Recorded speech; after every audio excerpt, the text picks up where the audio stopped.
Welcome to What Grows. It's a podcast where we play with the connection between who we are and how we grow. I'm your host, Noella Mashi.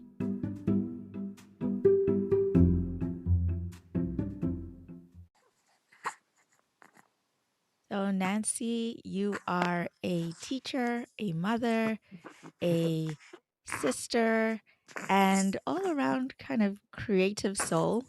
And you are specifically my sister. So, this is one of the conversations I feel most comfortable having. We just kind of hopped on, and kind of I'm using this as an opportunity to catch up with you as much as anything else.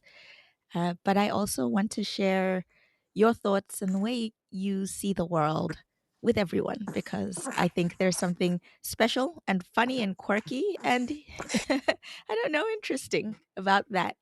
So, welcome, first of all. Thanks. It's great to be on here. I'm really looking forward to a catch up. Cool. So, my first question that I like to ask everyone is if you could give your life a title, like it was a book, what would it be? Oh my goodness. Off the top of my head, um honestly, I'd call it saved exclamation mark. My journey to and in redemption. Whoa, that's very like well articulated and specific. Most people don't come up with a title just like that. Tell me. I chose a title that encapsulates the most important things to me. Um and I think just summarizes my life. I think of my life in different stages or phases so far. And there's one clear turning point, or one clear, I guess would call it.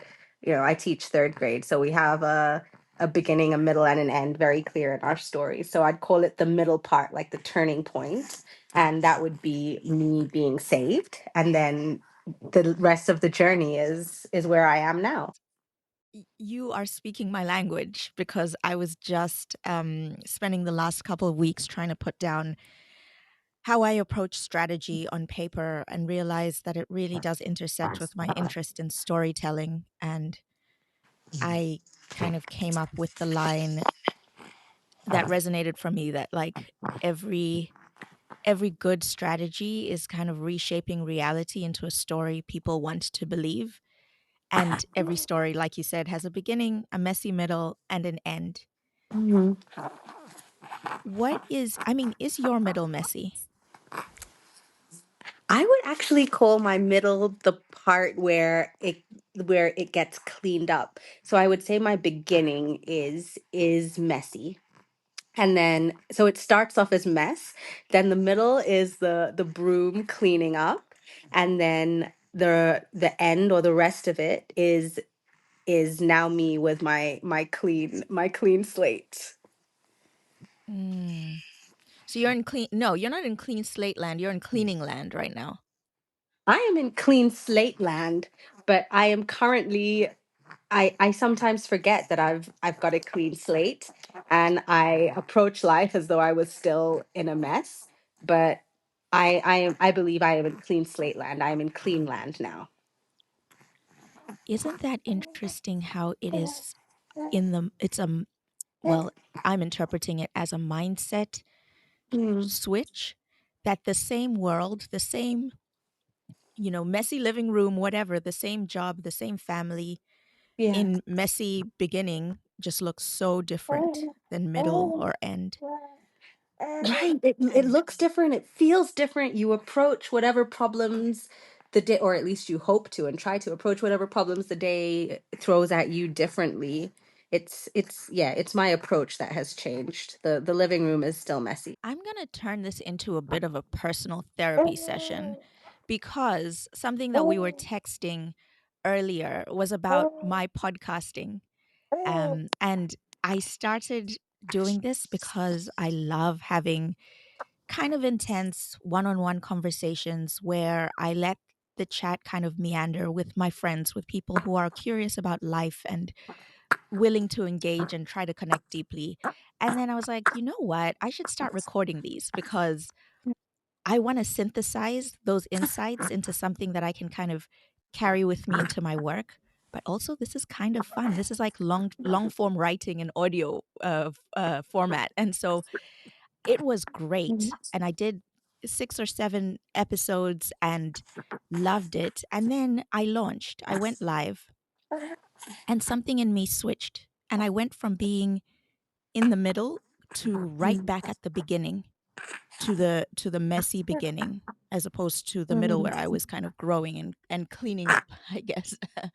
And what happened was something in my brain told me a few lies. One is that people even are watching me to judge me, first of all. The second thing is, if I don't do enough of these, 100 episodes, 1,000 episodes, then somehow I've failed. And the third is, I'm in this race against time. And so something I was enjoying has turned into something that's a little bit frantic, and everything around me is kind of seeps into the other stuff that I'm doing. This sense of like urgency that's not real, this manufactured fear and urgency. And it stops me from being my authentic self during conversations, which is what I actually love about the conversations. So so I do think there's like this like vacillation, I guess, between beginning and middle and sometimes even end, just like moments of like huge aha, as Oprah says. I know you're not like the biggest Oprah fan, but like huge moments of like love and insight and oh my goodness, I am good just as I am, and then back to the mess again. I mean, yeah. Have you found that it's been linear, or does it go back and forth for you too? I think that for me the macro is linear, but then the day to day is back and forth. And I just want to say it's interesting you spoke about urgency, and that is an area I struggle with so much, or false sense of urgency.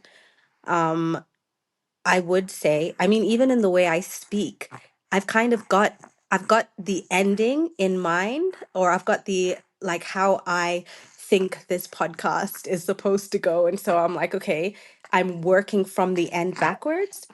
Whereas I'd really Mm. like to work from where I am forwards. I don't know if that makes sense.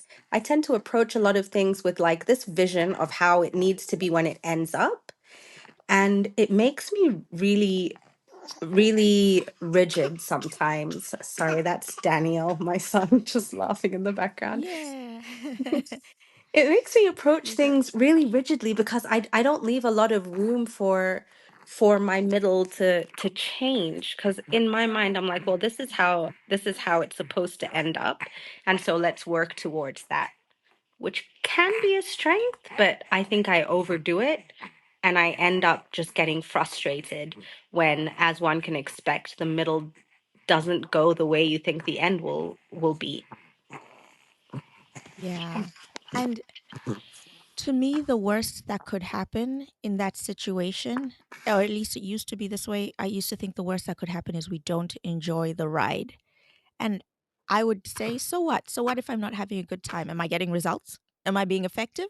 Am I? Mm, And it's only after I stopped saying it's not a big deal if I'm unhappy.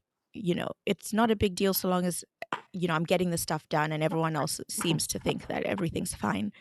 When I started to say the worst that could happen, I'm not enjoying myself, is not okay, not acceptable to me, then mm, everything else can kind of take its correct priority. But that's something that, it many years of habit of just like not prioritizing joy, mm, they need to be unlearned. And some people have these massive epiphanies and then just never do the stuff they were doing before again. Mine's a little more of a plod. mm. I think I was, maybe am the opposite. I think I prioritize joy too much. And so I've had this huge shift to being like, okay, Nancy, it's not all about joy.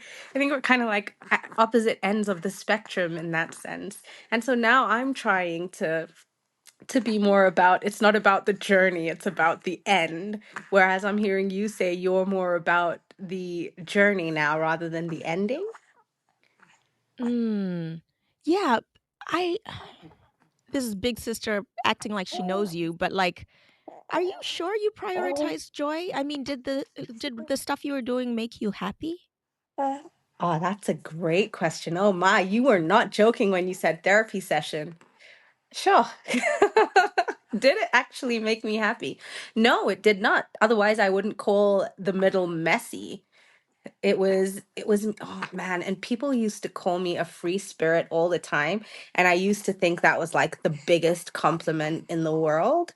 It would be, "Oh my gosh, Nancy, you're so free-spirited and you're so flexible." But it was just an external thing I put on, and now that I'm becoming more okay with being who I really am, I realize I'm not a very flexible or yeah, whatever happens, que sera sera kind of person. I am, it needs to go Mm. like this and I need it to happen this way. Period. No apologies for that. Yeah. Right. We take after our father. Oh yeah, it's a lot of learning, but it comes up. This is me bringing it to cooking. It comes up in cooking a lot because I love to cook, and um, I'm just thinking about when I'm in the kitchen. I am actually a lot more like, okay, this is about the journey. I'm less about what the end goal would be. Am I? Oh man, now I'm questioning myself Mm. now that you've asked me this question. I think the way I see things is everything needs to have a purpose, right? And then there's Mm. a part of me that is um sort of a people pleaser. I want to find another way to put that. But yeah, for now, let's just call it a people pleaser. And so I want to identify the purpose and I want to help the person that I'm talking to reach whatever purpose they want. And so Mm. instead of just being okay with having like a conversation, I'm thinking, okay, well, what is the purpose or what is the goal? And it's Yeah. challenging to me to just enjoy the conversation without thinking, well, what is the purpose? Something I want to do more of and more in my class is just process art. So where it's not about the end goal, it's just about like the process of making it. The other day, the teacher who teaches next door to my class had her kids doing sort of like I forgot what it's called, where you use flowers and things. So they were taking flowers on the pavement and making art using patterns with the flowers and the leaves and the stones. And it was a really windy day. So I knew that like 30 minutes after they were done, it would all disappear. And to me, I was struggling because I was like, what is the point of this? But the kids were having so much fun just with like the process of it. And I need to get past the idea that it's about the finished product, and I need to be okay with things not having a purpose that I know, or maybe the purpose coming after the activity. Okay. First of all, you are amazing. I am so lucky to have you as a sister. I'm like over here shedding a couple of tears because you have no idea that that's exactly what I needed to hear. Oh no. Aw. That is exactly what I needed to hear. The process is the product is something that really speaks to me. And I mean, that's the perfect illustration of that. But also, things all making sense afterwards. Mhm. There's two levels to that for me.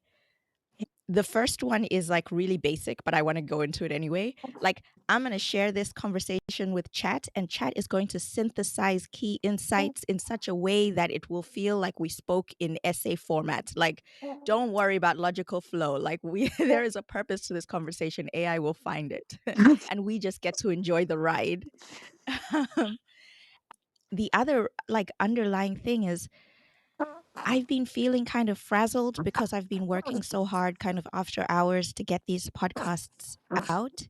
Mm, And it felt like something that I had to carry on my own. But you speaking my language, like my work life language, yeah, without us ever kind of having that conversation around it, it right. just it just felt like a reminder from God, from the universe that I'm not doing this alone.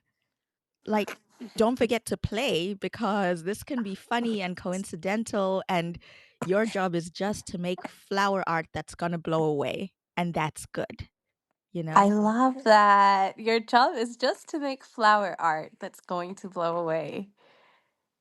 Yeah, that's That's probably the title of this beautiful. one. But I mean, it applies to so many things though. Because even in motherhood, like I'm constantly thinking about the end goal, and I'm missing out on so many of the like the little enjoyable moments because I'm always thinking, okay, well, what does this mean in the end goal? Which is funny because I've never thought of myself as a macro person. Don, my husband, is more the macro for our family. He's like thinking of saving and investment and, you know, school for the kids and all of that. And I'm thinking of the day-to-day things. What are we going to eat tonight? You know, is the water hot for a bath? Like those things. But then it turns out that I am a person who really focuses on the end product, and I I I want to be more intentional about the process. Yeah, and I wonder how much of that is passed on to our kids as well. Just Hmm. what is it that you need to concern yourself with? Well, what are the people around you that you care about concerning themselves with? And there's a little bit of mom guilt in there, isn't there? Well, at Right. least for me, when I think about um, Emmy, my toddler's been feeling sick lately, and the poor thing has like a double ear infection. And the best thing I could do for her, because I can't heal her. Like I can take her to the doctor and we got antibiotics and etc. But is Yeah. just let her lie on my tummy and fall Mm. asleep because that's where she feels the most comfortable and the most safe. And what does that mean for me? It means I do nothing. I couldn't even reach the remote for the TV. I Right. just I just was there for her, literally. And yeah, that's I mean, maybe that's what her body will remember. Right, because you say you do nothing, but to me that's like doing a huge thing. So it's so interesting that you consider it doing nothing. I know you don't mean that it means nothing, but it's you just being still. That's what you mean by nothing. But I'm thinking, Mhm. I remember the times when I was sick and you know, I'd just lay in mom's bed or mom would let me go into her bed and I'd just sleep there and cuddle there. I don't remember the antibiotics or her making soup. I remember just laying with her. Well, this is kind of a tangent, but I recently had a conversation with a guest who is like really good at integrating AI into his daily life. And one of the things he did is make a chat GPT that was an Asian parent kind of um like actor. And he cannot have or could not have more than like 10-15 minutes interaction with his mother before getting like really stressed out and irritated with her. And Yeah. so he programmed his GPT to act like his mom so that he could practice on on the GPT before calling his mom and having those conversations. Um, Whoa. and yeah, and he started this thing called the Parent Project where him and a group of friends just got together, and the goal was to improve relationships with their parents, and they would just have weekly check-ins. Did you call your mom? Did you call your dad? What happened? What did they say? And the consistency and the mutual accountability among the group of friends completely kind of changed the game. Like not all the way, the relationship isn't perfect, but Hmm. there are tools to kind of heal all of that stuff if we're willing to be the ones that do the work. And so sometimes when I think about my childhood perception of my parents, how that has changed, fallen away, whatever, grown into a thing that I don't quite recognize anymore. I've started to more recently challenge myself, and I think you have too, because of things you've said to me, but challenge myself in terms of what is my role in that? And if I really value this relationship and I want to make it better, what on earth am I even doing about it? Right. I think it's interesting that you talk about the parent project, because now I'm thinking about it, and as the parent, what what kinds of ways could I better myself?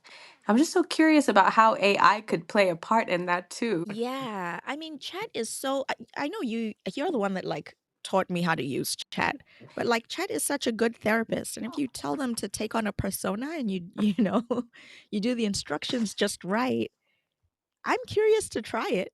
Yeah, I kind of want to try it. And I'm also, you call your chat GPT chat. It's like a cute little first name basis. When you first said chat, I, I was like, what? And then you call them them. My chat GPT I refer to as a she. Oh, really? Yeah. It's just, but What's I mhm. always say chat GPT. Now I'm like, chat just sounds so informal. We're not friends. We're not friends? No. What are we? What are we, and how does Chat GPT get into your life, Nancy? What do you use chat for? Oh man, I use ChatGPT for recipes, for parenting hacks, for baby led weaning tips, for coming up with fun games. Like I'll say I have a plastic bowl and bottles and a paintbrush. Give me an activity I can do with my 3-year-old to keep her occupied. I use ChatGPT for the, the creative thinking when my brain is just frazzled and I can't do it myself. And what happens Yeah, is chat, ugh, now I'm saying it. What happens is chat will give me an idea and then I'll say, oh, yeah, okay, that's great. And then I come up with my own idea anyways. right. Right. Because there's limits for, and I don't know how to define those limits. And when I think of Mm, something as I don't know, interpersonal, as human as teaching, which is yeah. not just like passing on knowledge, it's passing on a whole lot of other stuff, which I'm curious what the other stuff is in your mind.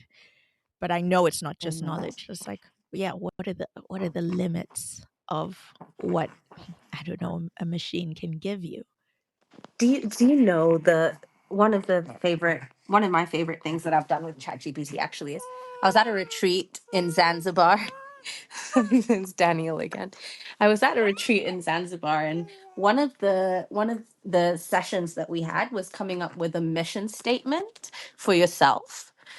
Um, and so I had my ideas, but I was really struggling to put it into like just a concise statement, that a sentence that would be my mission statement. And so Chat GPT really helped me with that. So I love that you can have your own things and put it in. This is what I like to use it for. I put my own things in and then it kind of like summarizes or cleans it up for me. So I don't like using it to Mm, do the creating. I like using it to give me ideas or clean, and then I take them, make them my own, and then I send it back to chat and I'm like, can you please clean this up for me? Except I should probably say that please. I don't say please. well, yeah, that's a whole other interesting question. Ooh. But that kind of goes back to the conversation we were having about the process being the product and what happens to your buy in, excitement, or even just like understanding of a thing if it's straight created by chat and then spat out into whatever, world it belongs in, as opposed to you come up with like not just the prompts, but initial ideas and direction and really think through what needs to be true to make it good for you before you bring chat into the conversation.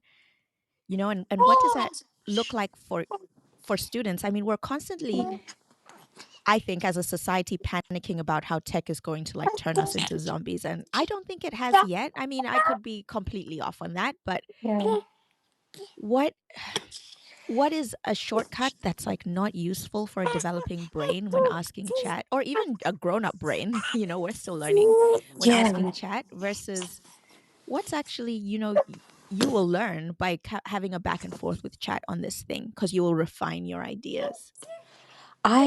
I don't know if this answers your question, but as you were speaking, I was recalling a conversation I had with my principal.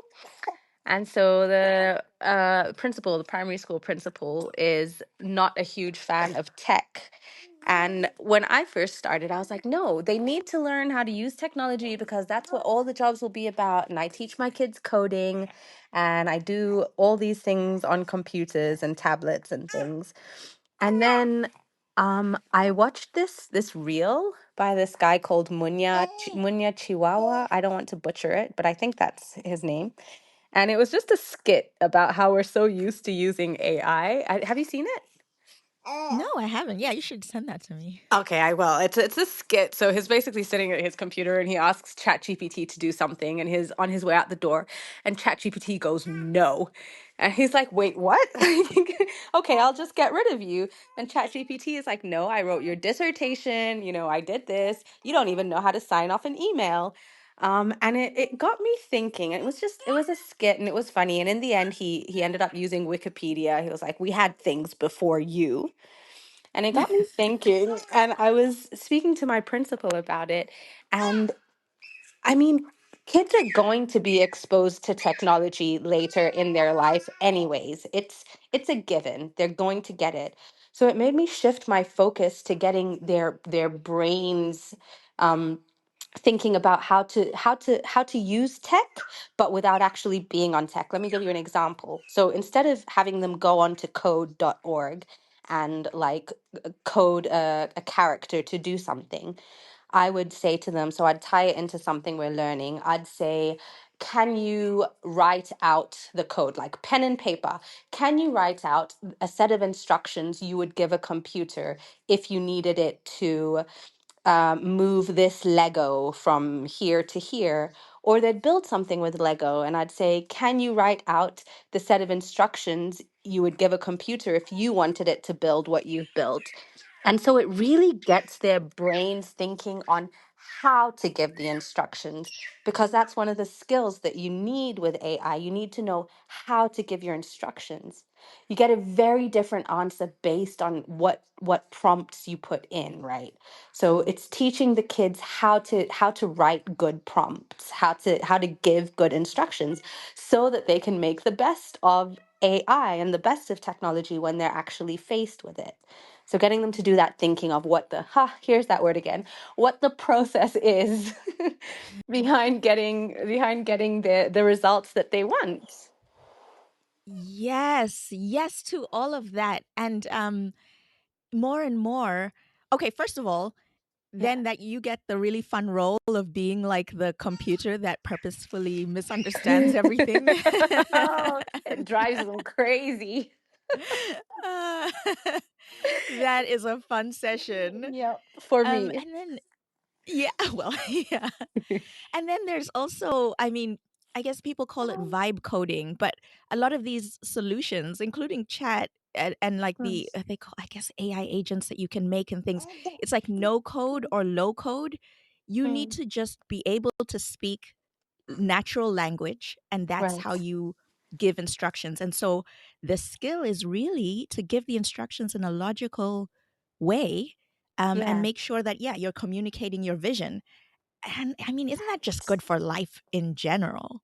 I was going to say it apply. I cannot think of a single job or a single role that someone would play where they don't have to be a good communicator, where it doesn't help you to be someone who can get your vision clearly across to someone else. Mhm, mhm. Mm, And and here's the part I don't know how it fits in, but I feel it's important, yeah. and doing so in a way that's convincing. Mm, There's something about understanding where the other person is coming from, not just what you mm, want them to do, that makes right. your instruction, your, I don't know, achieving of your goal that much more likely. And I don't know if it's empathy. I don't know if it Mm, needs to even be a like human to human understanding. Is it that we need yeah. to understand where chat's coming from? I don't know. Right. And all of the inherent biases and where does it draw from Mm-hmm. as an LLM. But yeah, how do we convince other people? Do we even want to? Like that word makes me feel like I'm being manipulative, if I'm honest. But I think it's like a human desire for other people to think what you think is good is good too. Like I want you to agree with me. I think it's just an innately human thing. I believe in this thing, and so I think that you should be invited and convinced to believe in it too. I think it's Hmm. and empathy definitely helps. And even though ChatGPT studies me, I know that I study ChatGPT. I pick up on patterns or ways that it answers things, and then I use that to inform the next prompt that I give it. Or in future, I know, okay, chat is likely to do blah blah blah blah. I know chat is likely to create a PDF instead of write my essay out in the chat. So I will preemptively say to chat, can you not create a PDF? Can you just write it out in the chat? And hope that, chat gets to know me while I'm getting to know it. We're learning about each other. I think it should be mandatory that before you start playing around with AI, you have like some sort of rudimentary understanding of how it works. It's too mysterious. Hmm. Yeah, I the thing that I've heard is like because it's a large language model, Yeah. it's like a processor, so it just like brute forces everything. Like if you Mm. start a sentence with "the sky is," then it searches like billions and billions of words and like all of the world wide web and says, okay, most times when people say the sky is, they want to know the sky is blue. And this person has asked me about scientific stuff, so maybe what are the science websites, blah blah blah. And then so it's just like literally word by word brute forcing its answer. Everybody's chat GPT is like a a lump of clay, if you will. And then the more conversations and prompts you give it, the more it like molds into this thing that you need. So I guess it starts off with brute force, but then it like I don't know, it grows into what you need it to be. Like I could put the same prompt into my chat GPT and the same prompt into your chat GPT, and it would just spit out completely different things. Something I've been wrestling with is like how much do I care about AI technology stealing my ideas and my thoughts and kind of integrating it into its future answers? How much do I Mm. care about my images, being used to train models and like how much do I want to own my like web blueprint and therefore how much should I be like keeping to myself, not posting, not whatever. And at first, I kind of thought that, yeah, maybe I need to manage and control that. But now I'm kind of in the space where it just feels kind of like an inevitable wave. And because we're all in it together, I think we're all just going to have to deal with the consequences as a society. And so I'm not really thinking about it at an individual level anymore. And that's maybe not wise. But it's kind of like using plastics, right? Like everything you buy is sold to you in plastic, and there's very few places. I mean, I love Tanzania for this, where you can just go and buy stuff. You take your own container and they fill it with mandazi if it's morning or whatever, and you're not like single use stuff is not the norm. But when something is the norm and you are in that society, how on earth are you supposed to fight that tide sustainably? So I'm just recording my voice. You can have my voice, computer. It's like a sort of helplessness, though, right? It's like, well, will it really make a difference if I go out of my way to not ever upload voice notes or so part of the conversation with my principal was we were talking about I wanted a map for my class. I don't have a map, a world map in my classroom. And I said, can I order a laminated world map so I can point to countries when I'm talking about them and kids can look at them and things? And she's like, well, it's always changing. Like, from what year, what world map do you want? From whose perspective? And I was like, oh man, I didn't think of all of this. Encyclopedias. When the internet first came along, we used to do research in encyclopedias. And I'm pretty sure the conversations in the staff rooms were, oh my gosh, this internet thing, like, kids are just going to be on the internet finding answers to questions. It's going to spoil them. And now my kids, I don't think they've ever seen an encyclopedia, and that's not terrible. Like, it's not a bad thing that one person doesn't have all authority on what's facts and what's not. So maybe AI is the same way. Like, we're in the staff room saying, "Oh no, what's going to happen? It's going to have access to all this stuff, and it'll be okay. Humans have figured it out with the internet. We figured it out with telephones. We'll figure it out again, you know? I think we'll be Mm. okay." When I think about, I don't know, yeah, the non-organic, I guess, um, um, just aspect of AI and how it addresses our, it's like mind to mind. It's really Mm, around us, the dimensions of us that think, that sit in front of a screen and think. But mm, that's not all of us. Maybe that's all of it, but it's not all of us. There's like, in human beings, there's body, there's mind, there's spirit.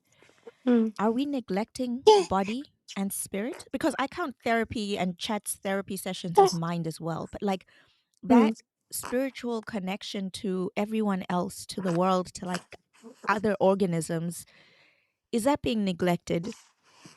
It is just like stretching mm, and moving and like being, stilling the mind so that you can focus mm, on the body. Is that being neglected as the mind part just accelerates so fast? And what's the consequence yeah. of that? Yeah, it definitely changes conversations for one thing. I know my husband has said to me before that sometimes it's frustrating having a conversation with me because a question will come up, like just a normal conversation, like, "Oh yeah, yeah, during that match, Ronaldo bicycle kicked the ball into the goal." And within seconds I'm on Google and I'm like, "Oh yeah, it was this and this and this." And he's like, it takes away the joy of like talking about it and figuring it out together because you've always got the answers at your fingertips. So you're not going to ask another human being. Like before, we used to have to rely on each other for this information, like face to face for this information. And sometimes you'd get it wrong and sometimes you'd laugh about it. But now I just pull up Google and I'm like, what is this, or who did this, or and it really changes the conversation. Oh yeah, I mean, well, first of all, what's hilarious is like Tom, my husband and I are Mm. kind of the opposite. Like I will assert something and then he will assert the exact opposite and we will keep doing that. Nobody pulls out their phone and it's like such a waste of time when No we one wants could facts. just Google it. Yeah. Right. No facts allowed. But then it's also what you Um put into Google, because I will be cheeky about how, because you can get Google to answer things in your favor. It's just how you type it. mhm.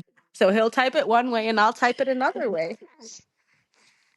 Yeah, and that kind of feeds into like how do you tell like make reality into a story that other people kind of have to believe, including Right. Google.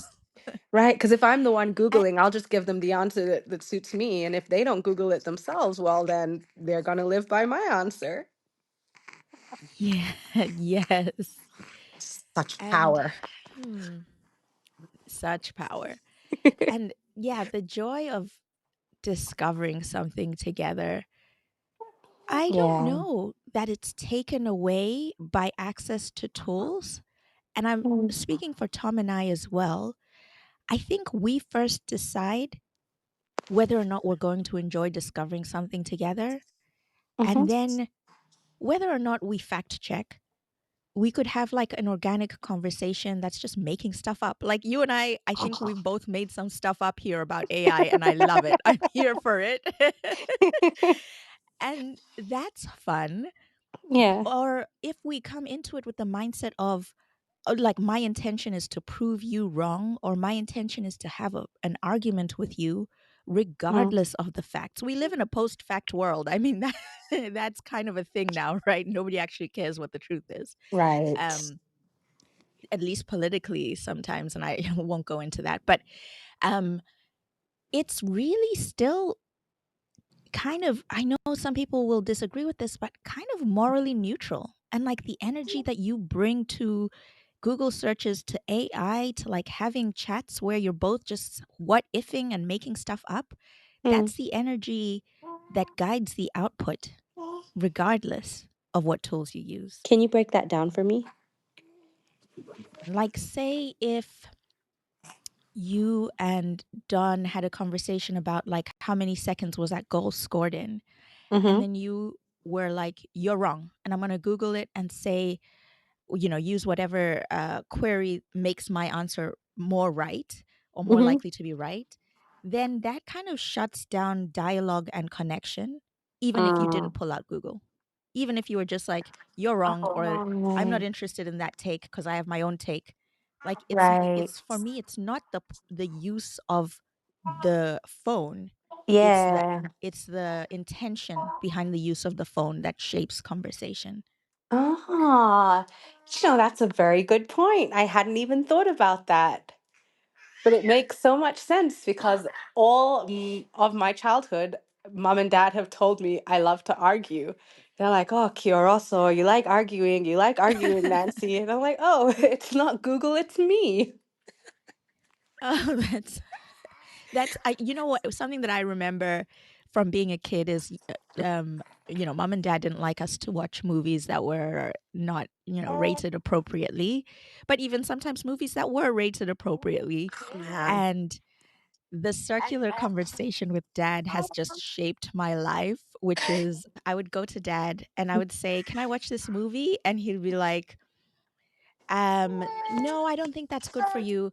And then he'd be like, I think that's a bad movie and it's not rated appropriately. And I would say it's rated appropriately and it's not a bad movie. And then he would say, have you watched that movie before? Oh, And I would say, no, that's why I want to watch it. And he would say, well, then how do you know it's not a bad movie? You can't come watch it. on. And I would say, I like, what do you say to that? I Well, haven't watched now, it. I don't know. now you would go to www.commonsensemedia.org and give him his answer. Oh, I didn't know about that. Oh, there is a website. As a teacher, I use it quite often. If I haven't had time, you're always supposed to watch something before you show it to kids. But if I haven't had time to watch a Netflix show or something and it's rated all or it's rated 7, I'd plug it into Common Sense Media. And then you'd have parents that have maybe highlighted bits that they thought were sketchy or have said, oh, this is great, but it talks about loss or it talks about this or yep. So now there's a tool that we could have used to silence dad. But that would have been an impossible argument to win back then. Well, and I would argue an impossible argument to win now because I don't know that it's even about the facts. Mm. His intention was never to So, let you watch that movie. no, maybe it was something else, like he thought it was my bedtime, or he just thought I'd watched Right. enough TV for the day. But Yeah. that would have opened a whole other can of worms. So he just this silences her. This is good enough. you know? And it stings even more because he's a mathematician. So he yeah. knew that this equation would come to a complete standstill. If no, then no. Simple. That's another great title for this podcast. If no, then no. it's yeah, he had the code written out. You're destined to fail. Oh, I love it, and I can't wait to hear what our kids say about us. Oh yeah. Oh yeah. I don't know. Have you hit Emmy with the because I said so yet? Oh my goodness, she's a 2-year-old, so absolutely. Yes. I always thought I would be above it. And I was like, oh, I'm just going to explain everything. And, I'm going to make sure she understands. I have used because I said so so many times. And for different reasons. Like sometimes it's just not appropriate to explain to Sky. Sometimes I'm just exhausted and it's like question number 37 of the day, but I use it. Mhm. Oh, yeah. And, I mean, these kids are just so brilliant and I love it. Like the 5 whys is like a strategy that people get paid money to advise other people to do. And the concept, I think it's Simon Sinek who says start with why. These toddlers start with why and we get real deep. I can't remember the specifics, but I remember Emmy starting a conversation about the dishwasher with why, and we were we were into the mechanics of how things work and why they're in kitchens, and all she Oh, had to do wow. was say why, and all I had to do was be willing to answer the next why. Right. And until she lost interest and I and didn't even understand the terms I was using anymore. Ah, that is so interesting. The five whys. What's the idea Mhm. behind five whys? What? Well, it's about getting to the root of a problem. So you can get, if you start with the first why, you can get kind of surface level. Like, Okay. um, my principal doesn't like to use technology. Why? Mm-hmm. Because my principal realizes that it is shortcutting like proper learning. Why? Because it does the work Um, for you. Why? Because you just, if you go down deep enough, you get to the actual problem that you need to solve, that will then solve upstream all of the other stuff that you've been concerned about. Interesting. The five whys. All I'm thinking of is now telling myself whenever my toddler asks why, I'm like, well, we'll probably get to five whys or less, and then she'll be over it. So just hang in there for five whys. Like this Great is the parenting cap, advice. Hang in the there for Y five cap. whys. Yeah. Okay. Hmm. So I have one last question for you. Yeah. And that is, when you look ahead as a teacher, as a mom, as someone that's dealing with a yet another moment of transition in this world that we find ourselves in as millennials, Hmm. what excites you the most about the next 10 years? Oh man, that is what excites me the most about the next 10 years. What excites me the most about the next 10 years is my kids being old enough to have interests and hobbies that I can share in, and to have them share in my interests and hobbies too. Um Mm, I yeah, I can't wait for the littlest one, his 7 months, Daniel, to start speaking, because I'm just so curious about what he finds funny, and what he thinks of things. And I can't wait for conversations with Sky to get even deeper. I mean, I'm guessing, well, mm. she's 3 now, so I'm looking forward to 5-year-old Sky. And in 10 years, she'll be 13. Like, I'm very excited Wow. about the conversations that we're going to have. And and I'm excited about, yeah, as we say, conversations. I'm excited about doing the work to enjoy the process and be still with them so that we can have great conversations. I love that. Well, thank you, Mhm. Nancy. This was wonderful.